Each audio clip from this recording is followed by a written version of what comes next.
आणि एक दिवस सकाळी 5 वाजताच्या विमानाने अजितदादा नागपूरला आले आणि स्वतः ते त्या ठिकाणी जागा पाहायला गेले आणि वापस येताना माझ्या घरी आले. मी त्यांना म्हटलं, तुम्ही नागपुरात कशा करता आले? तर ते म्हणाले, मी केवळ या वसंतदादा शुगर इन्स्टिट्यूटची जागा कशी आहे, त्याचं काम कसं आहे ते बघण्याकरता आलो. मी म्हटलं, तुमची ओनरशिप एखाद्या कामाबद्दलची खरंच शिकण्यासारखी आहे. आज दादांना श्रद्धांजली अर्पण करण्याची वेळ येईल असं स्वप्नात देखील कधी वाटलं नव्हतं. जो माणूस जन्माला येतो त्याचा मृत्यू अटळ आहे, हा यावतचंद्र दिवा करू असा नियम आहे. पण एखाद्या व्यक्ती जीवनात जगला किती यापेक्षा जीवन जगला कसा हे जास्त महत्त्वाचं आहे. दादांचं जीवन मला जवळून पाहण्याची संधी मिळाली. ते सगळ्यात पहिल्यांदा जेव्हा आमदार झाले आणि त्यानंतर ऊर्जा राज्यमंत्री झाले, तेव्हापासून त्यावेळी महाराष्ट्राच्या विधानमंडळामध्ये मी होतो आणि त्यांची आणि माझी अतिशय घनिष्ठ मैत्री झाली. ती मैत्री नंतर राजकारणाच्या पलीकडे होती. नियमितपणे दिल्लीला जेव्हा दादा यायचे, नेहमी माझ्या घरी यायचे. आल्यानंतर पहिले खिशातला एक कागद काढायचे. त्यांचं व्यक्तिमत्व अतिशय प्रोफेशनल होतं. ॲडमिनिस्ट्रेटिव्ह ॲबिलिटी जशी होती तशी डिसिजन मेकिंग कॅपॅसिटी पण होती, विकासाची दृष्टी पण होती आणि कठोर निर्णय घेण्याची हिंमत पण होती. लोकाभिमुखता होती आणि योग्य सत्य असेल तर सत्य म्हणण्याची ताकद पण होती. आणि त्यामुळे अनेक वेळा तेव्हा जे विषय निघायचे, पालखी मार्ग बांधत असताना अडचणी यायच्या, प्रत्येक छोटे छोट्या गावातले प्रश्न ते लिहून आणायचे आणि सगळे प्रश्न ते सोडवून द्यायचे. मला ते म्हणाले की पुण्याकरता तुम्ही काहीतरी करा. त्यांच्या आणि देवेंद्रजीच्या आग्रहाखातर पुण्याकरता 3 मजली उड्डाण पुलाची 50,000 कोटीची एक योजना तयार केली. ती मंजूर झाली आणि मी त्यांना फोन केला की महानगरपालिकेची निवडणूक झाली की तुम्ही आणि देवेंद्रजी मिळून आपण भूमिपूजनाचा कार्यक्रम घेऊ. तो त्यांचा माझा शेवटचा फोन होता. खरं म्हणजे त्यांचा अकाली जाणं हा सगळ्यांवरच फार मोठा आघात आहे, पण महाराष्ट्रावर देखील आघात आहे. निर्णय घेणारा, विकासाची दृष्टी ठेवणारा आणि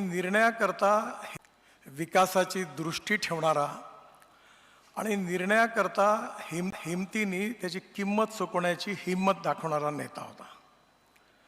नाही तर नुसतं गोडगोड बोलून काही प्रश्न सुटत नाहीत.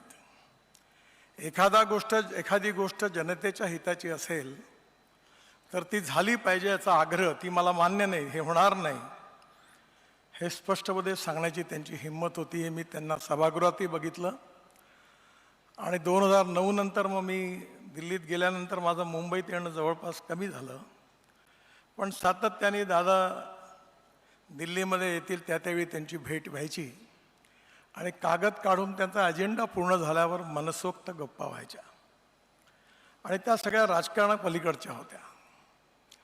त्यांच्या आयुष्यातले, माझ्या आयुष्यातले अनेक असे प्रसंग आहेत, चर्चा करता येण्यासारखी नाही आहे, पण त्याची हमखास चर्चा पण व्हायची.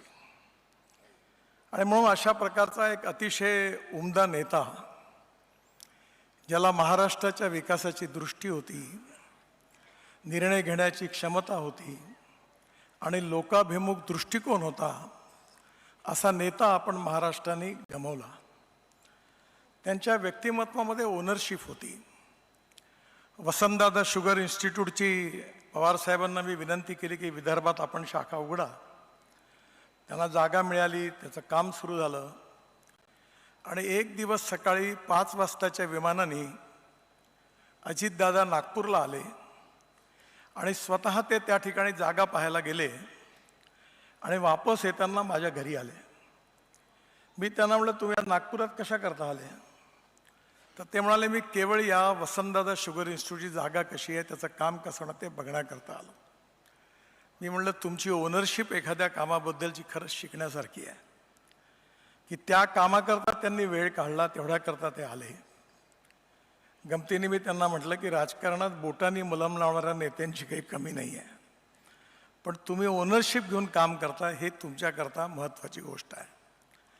आणि म्हणून राजकारणापलीकडचा एक मित्र, विकासाची दृष्टी ठेवणारा आणि महाराष्ट्राकरता, महाराष्ट्रातल्या ग्रामीण जनतेकरता, शेतकऱ्यांकरता, विशेषतः ऊस उत्पादक शेतकरी असतील त्याच्याबरोबर त्यांनी इतरही शेतकऱ्यांची दुःख, त्याची संवेदनशीलता त्यांच्या मनामध्ये होती.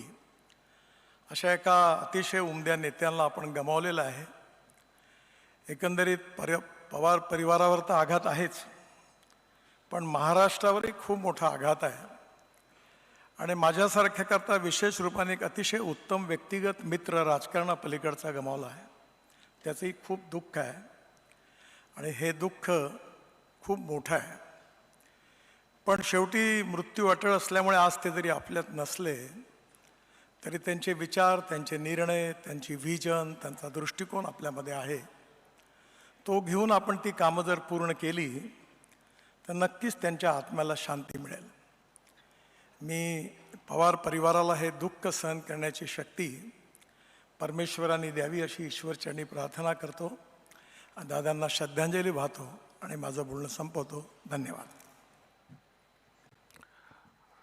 यानंतर राज्याचे माननीय मुख्यमंत्री